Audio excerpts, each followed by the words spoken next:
Hey guys, welcome to Not Quite a Homestead. So we just got back from a week's vacation and we came back to a little bit of a mess. We gambled before we left. We gambled on the weather. We trusted Alexa that it was going to be fairly warm in the low 50s at night, but sunny during the day. Well, Alexa lied. It was raining the entire time and a little bit colder.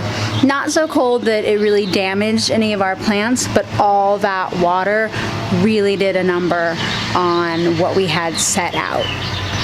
So while we had planned to get all of our starts into the beds and into the ground in containers before we left, we didn't get the chance to. We just didn't have the time.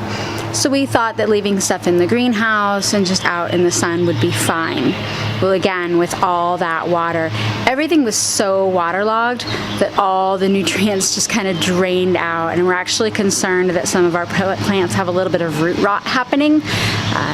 So today we kind of spent time putting things in containers and into the beds, and we'll be doing that over the next couple days as well. So let me give you a look at what we had to deal with.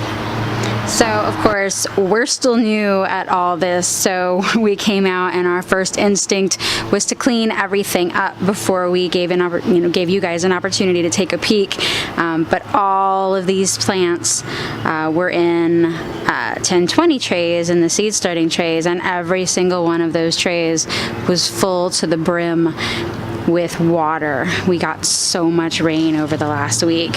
So you can see that our plants are pretty beat up.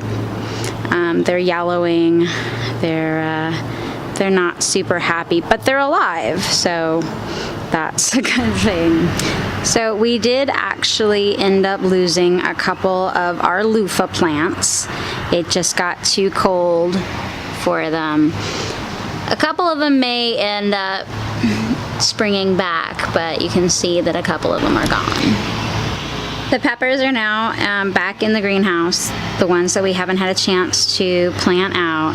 And again, they're a little worse for the wear, but I think with some warmth and some feeding, they'll be okay. With the exception of my ghost pepper.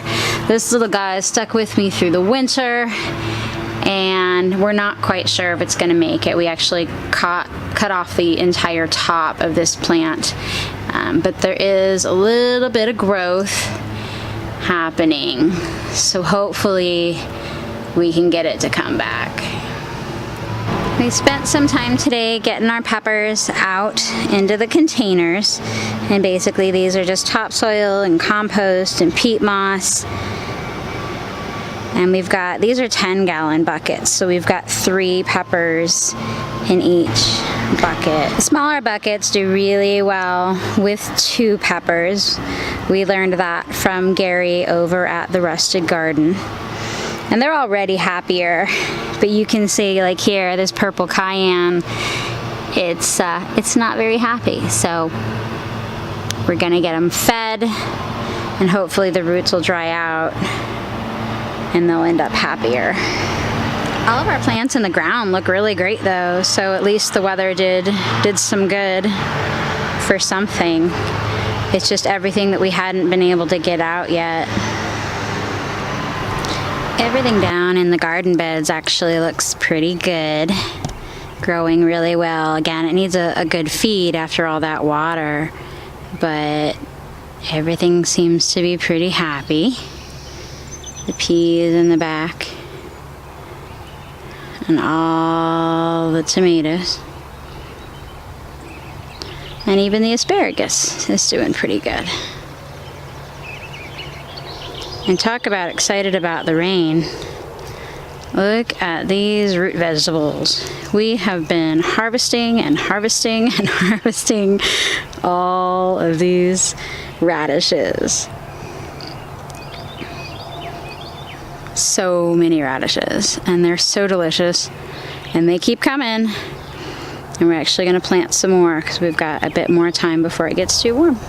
So the moral of the story is this time, kids, don't go on vacation when you need to put out plants and don't trust the weather. It'll change in just a second. Thanks for joining us again this week, guys. We'll see you next time. Have a good day.